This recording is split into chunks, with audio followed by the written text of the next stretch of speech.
আসসালামু আলাইকুম। দেখেন বিদেশে বাড়িতে এটা যে হাওয়া মারতেছে, এভাবে কাজ করতে হইব।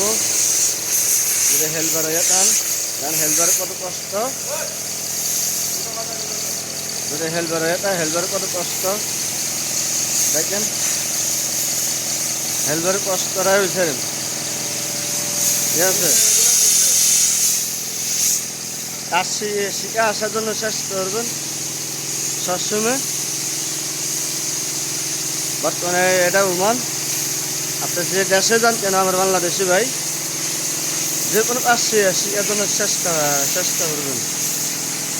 কামপানোটা ছোটো না, ঠিক আছে। অনেকে আসে দেশের বিদেশ কত লাখ টাকা, 2 লাখ 1 লাখ আইসা দেয় না, এটা হলো রুম ভাড়া দেওয়া পারে না। দেশে খুব ভালো রাস্তা রাস্তা করে কোনো লাভ আছে? কোনো লাভ নেই। এই জন্য বাইরা বাংলাদেশিরা বিদেশে কথা শুনলে দৌ মারে। আরে ভাই তোরা কাজটা শিখে আয়, কামটা শিখ। আরে বিদেশে আসলে ধরে মানে শুনলে কত খুশি। আর বিদেশে না যদি ভিসা হয়ে যায়, কাগজ বড় আয় লই আইব, আর ওষুধ বড়ি লই আইব সমানে।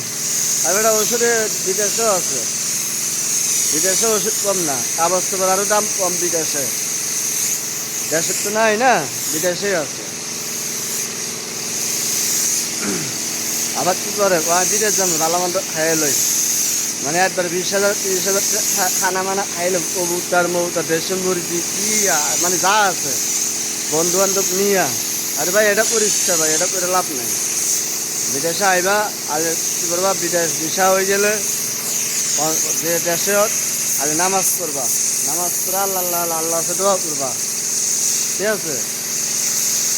নসিবে যা আছে তা হইবা। কাম শিখার জন্য চেষ্টা করবো, যে কোনো কাম, ওয়ার্ল্ডের কাম, এসি কাম, গাড়ির এসি কাম, বাড়ির এসি কাম, মেকানিক্সি কাম, ইলেকট্রিশিয়ানি কাম, বাড়ির ইলেকট্রিশিয়ান, গাড়ির ইলেকট্রিশিয়ান, তাই সবটা কাম আছে।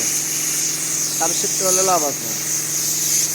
এটা হাওয়া মারতেছে হেলবার, ঠিক আছে। আচ্ছা রাইডি, আসসালামু আলাইকুম। দেন গেরে